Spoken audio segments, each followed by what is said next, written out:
Students, in previous class we have learned about the break-even point, and we have seen this diagram which shows the consumption curve, income curve, break-even point, positive saving, here this savings, here zero savings, all these things.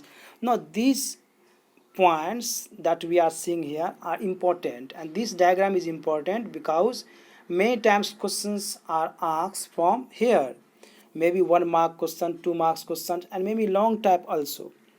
For example, what is break even point? So at break even point what happens? Or if C is equal to Y, and when income curve and consumption curve intersect each other, that point is known as. So several types of questions are made from here, so you will understand this, and this diagram will also be used in many different questions. So therefore it is important, and you will put concentration here. So what we have seen from this diagram, what conclusion we got from this diagram, just see. Now what observations we have got from here? That is, first one is break even point. What is break even point? At this point consumption expenditure is exactly equal to income and saving is zero. So if consumption is equal to income, then definitely there will be no saving, so saving will be zero. Next one is this savings. When consumption is more than income and deficiency of income leads to this savings, it shows the area left to break even point. It is break even point, not breaking. It is break even point. So when consumption ज़्यादा है income से, तो इसका मतलब dish savings होगा, क्योंकि उसके पास में उतना इनकम है ही नहीं कि वो जो है कंजम्पशन करें, कंजम्पशन कर रहा है तो कहीं से वो कर्ज ले रहा है, तो डिस सेविंग हो जाएगा। और जो आपका ब्रेक इवन पॉइंट से जो लेफ्ट पार्ट में जो एरिया है, उस वो एरिया जो है डिस सेविंग शो करता है, positive saving. When consumption is less than income, excess of income leads to savings. और जब कंजम्पशन कम हो रहा है, इनकम ज़्यादा है, तो सेविंग होगा।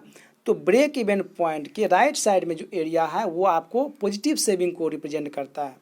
Slope of curves, delta C divide by delta Y, also known as marginal propensity to consume और एमपीसी।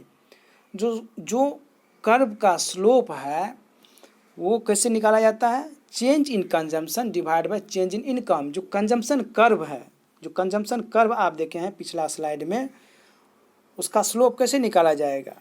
ये जो कंजम्पशन कर्व है, ये कंजम्पशन का, इसका स्लोप कैसे निकाला जाएगा?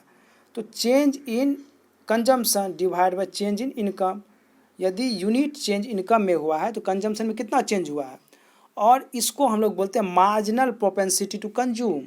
ठीक है, कि कितना कंजम्पशन में चेंज हो रहा है इनकम चेंज होने से, इसको हम लोग बोलते हैं marginal propensity to consume. Means if there is 1 unit increase in income, then how much increase is there in consumption? Now next, so this is all about the diagram that we need to understand. Next, types of propensity to consume. Now we discuss about the propensity to consume. Now we'll discuss what are the types of propensity to consume.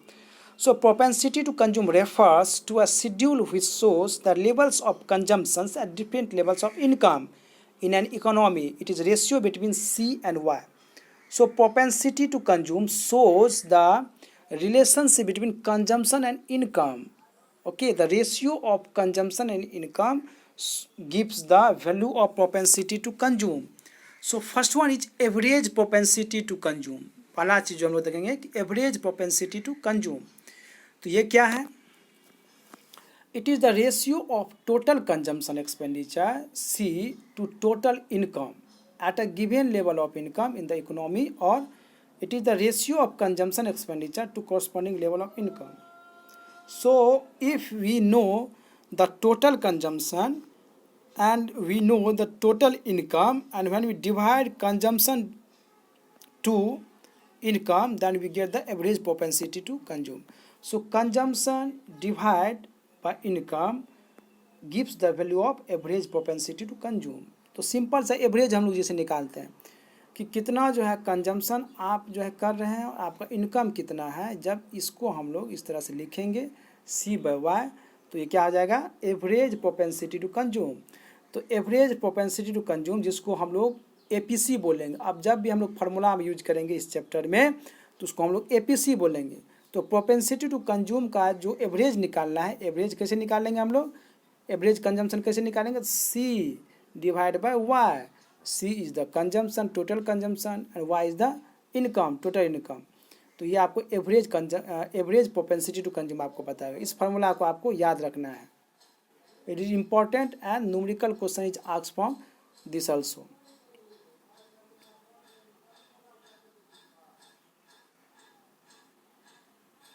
Okay, यहाँ पे आप देखिए एक जो है example यहाँ पे दिखा रहे हैं आपको। For example, if consumption is ₹60 crore, consumption जो है किसी इकोनॉमी का ₹60 करोड़ है, और इनकम इज ₹100 करोड़, और इनकम ₹100 करोड़ है।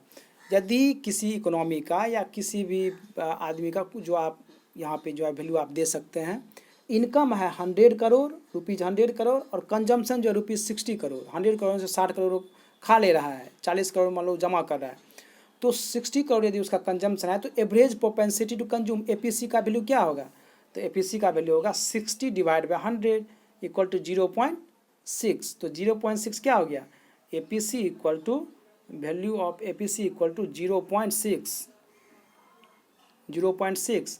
तो इसको कैसे निकालेंगे हम लोग, इसको लोग निकाले 60 that is the consumption divide bye income, क्योंकि एवरेज प्रोपेंसिटी कंज्यूम का फॉर्मूला क्या होता है, सी bye Y.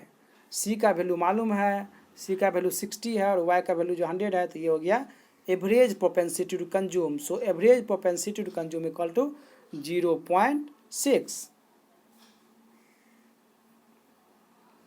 okay, now next one is marginal. No, before that we need to see some properties of APC. Okay, now let us see one diagram of the APC, then we'll see the MPC.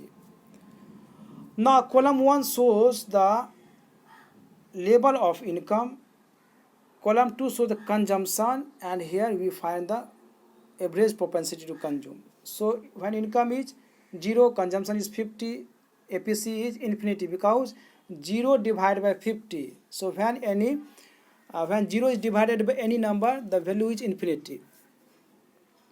Next, when income increases to 50, consumption is 75. So APC equal to consumption by income. So 75 divided by 50, and we get the value 1.5. Now when income is 100, consumption is 100. So when we divide 100 by 100, we get value 1. Similar to this, when we divide 150 by 200, we get 0.75 and 0.67, 0.625, 0.6, इस तरह से value जो आपको बढ़ रहा है। तो यहाँ देखिए पहले क्या हो, पहले जो आपको यहाँ पे वैल्यू ज़्यादा था, 1 से ज़्यादा था, फिर 1 हुआ, फिर घटने लगा। तो एवरेज प्रोपेंसिटी टू कंज्यूम क्या हो रहा है, घट रहा है। यहाँ पे इस टेबल से आप जो है इसको देख सकते हैं। Now see the curve of average propensity to consume, यहाँ बनाया गया है। ये सिंपल जो आप पिछला स्लाइड में जो आप डेटा देखें उसी डेटा पे बेस्ड जो है ये आपको डायग्राम बनाया हुआ है। यहाँ पे ये हो गया आपको इनकम कर्व हो गया, ये हो गया कंजम्पशन कर्व, ठीक है। यहाँ पे आप देखिए एक चीज़ को कि जहाँ पे आपको जिस जगह पे आपको इनकम 100 था तो कंजम्पशन कितना था, 100 था। जस्ट पिछला स्लाइड हम लोग देखे हैं, पिछला स्लाइड में यहाँ देखिए कि जब आपका इनकम 100 है तो कंजम्पशन भी 100 है, तो एपीसी कितना हो गया, एपीसी का वैल्यू कितना होगा 1, क्योंकि 100 डिवाइड बाय 100 इक्वल टू 1। तो इसका मतलब ये हुआ कि ये जो पॉइंट है यहाँ पे आपको एपीसी का वैल्यू क्या होगा, 1 होगा। इसको याद रखना है, इसको बहुत ही आपको ये जो है इंपॉर्टेंट है। 1 टाइप ऑब्जेक्टिव टाइप में एमसीक्यू में ये क्वेश्चन कभी कभी आता है, तो याद रखना है कि इसका मतलब ये हुआ कि ये जो है ब्रेक इवन पॉइंट है। ब्रेक इवन पॉइंट यह है, ये बीई, ठीक है, ये ब्रेक इवन पॉइंट है। तो ब्रेक इवन पॉइंट पे एपीसी का वैल्यू क्या होता है, यदि ये क्वेश्चन आपसे पूछेंगे कि what is the value of APC at break even point, answer will be what 1. Why? Because at break even point consumption is equal to income, So we know that formula of APC is C by Y, so 100 by 100 here as per the given table, as per the given schedule. So 100 by 100 equal to 1. तो याद रखना है कि at the point break even point the value of APC will be equal to 1. So value of APC will be equal to 1 at the point break even. चलिए ये आपको जो है पता चल गया। और इसमें जो आपको ऑब्जर्व करना है, आगे देखिए, जब हम लोग ब्रेक इवन पॉइंट से राइट तरफ चलते हैं, ठीक है, आप मान लीजिए एक पॉइंट यहाँ पे सी ले लीजिए आप, ठीक है, तो जब इनकम आपका 200 है, जब इनकम आपका 200 है तो आपका कंजम्पशन कितना है, 150 है। ये पी जो है आपको दिखा रहा है इस चीज़ को 150, तो 150 डिवाइड बाई 200 इक्वल टू 0.75। तो एवरेज प्रोपेंसिटी टू कंज्यूम कितना होगा, 0.75, यानी कि 1 से कम। तो इसका मतलब ये हुआ कि जब ब्रेक इवन पॉइंट से राइट तरफ हम लोग चलते हैं तो average propensity to consume is less than 1, and when we go to the right of the break even point then average propensity to consume is more than 1। इस point चीज़ को आप याद रखना, यानी कि ब्रेक इवन पॉइंट डिवाइड करता है, ठीक है, एपीसी को। तो ब्रेक इवन पॉइंट पे एपीसी का वैल्यू 1 होगा, राइट साइड में एपीसी का value will be more than 1, और लेफ्ट साइड में लेफ्ट साइड में जो है एपीसी का value will be less than 1। So now what observation we got from here is like this, APC is greater than 1 when consumption expenditure is greater than income, ठीक है।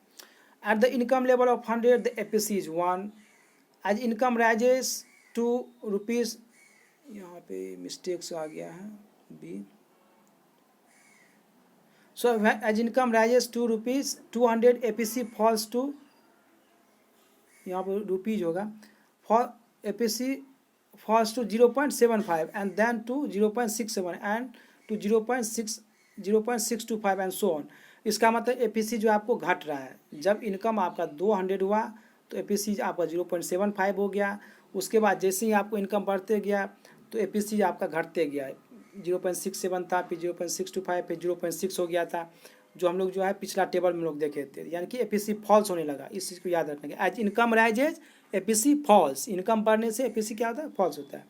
So APC falls as income rises, APC is represented at a point on the consumption curve, और APC कहाँ पे represent होता है, तो consumption curve पे होता है, क्योंकि ये जो है एवरेज प्रोपेंसिटी टू कंज्यूम है, यानी कि कंजम्पशन की बात हो रही है, और यदि कंजम्पशन की बात हो रही है तो इसका मतलब ये जो है कंजम्पशन कर्व पे जो है इसका पॉइंट रिप्रेजेंट होगा। एपीसी का पॉइंट कहाँ पर रिप्रेजेंट होगा, कंजम्पशन कर्व पे। सो ये ऑब्जर्वेशन हम लोग देखे हैं। So this is all about the average propensity to consume that we saw today. In next class will discuss marginal propensity to consume. So just put concentration on the meaning of average propensity to consume and solve the problems related to it. This is all about today's class. Thank you.